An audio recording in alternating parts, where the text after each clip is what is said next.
in both of our situations, there was a little person who could feel what was wrong, but had no real understanding, language, access, or resources to process it, Mm-hmm. right? And so what happens when we feel something without being able to tell a story about it with other people is it gets loaded in our bodies, and we learn to cope with it. So I learned to cope by performing. I was very good at getting positive feedback people by being charming and loving and interesting and whatever I could do. I think that's helped my internet world. but I was able to keep those feelings at bay.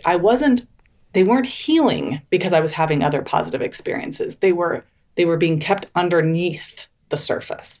So when you start to heal, it's releasing this boatload of feelings that have been kept underground because there wasn't anyone to help you process it or to help you understand it or witness it with you. And so the healing process is allowing what you didn't want to feel to come up through your body kind of all at once. Mm. It's one thing if you're 5 years old and you're sad and you let it out with someone who gives you empathy, it gets out of your body.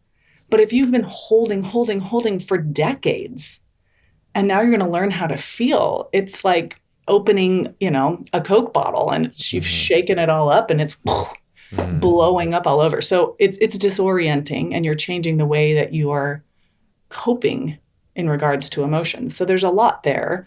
And it's a rearranging of your narratives. You tell yourself Mm. things as a kid in order to cope. Like my mom and dad I can rely on my mom and dad. They got me. But as you start doing your healing, you're like, okay, well, they had me in this regard or this regard, but not in this regard. Mm-hmm. And so now you have to change how you see things. And that's just disorienting. It's like, Mm-hmm. oh, wait a minute. The things I thought were true might need to be nuanced. Mm-hmm. And so that means it's not exactly like I thought it was. And that's a little nerve wracking. Like, well, then what is it? And what Yeah. does that mean? And where Yeah. do we go from here? But if you're doing that well with good care in your life, good therapists, good community, good friends, what happens is that little you starts to grow up, because that's how we develop as people, is having other people witness our pain, help us make sense of it and realize I'm okay. I am okay. I made Mm-hmm. it through. Mm-hmm. And I mean, that's obviously, I'm summarizing that kind of in a simple way. Like there's generational trauma Yeah. there that you kind of have to reckon with. Like I had to go back a few generations and recognize the amount of addiction and mental illness in my family Mm-hmm. system. I don't know your family's like story, but I'm going to make guesses that there's some generational trauma there Yeah. related to, I don't know, white supremacy potentially, Yeah. Mm-hmm. right?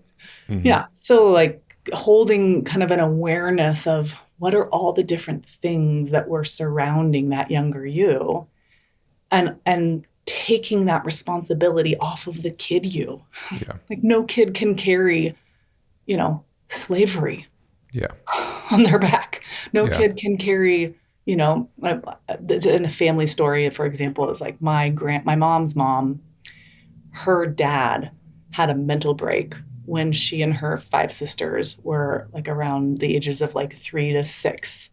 And he went into an institution for 3 years during a time Mm-hmm. period where women couldn't earn a livable wage. And so Mm-hmm. like her mom had to like go work at the fabric store, and these very young kids just were like kind of on their own. They had to like figure everything out. And that energy had like seeped generationally down to me. This feeling of like, there's not going to be enough.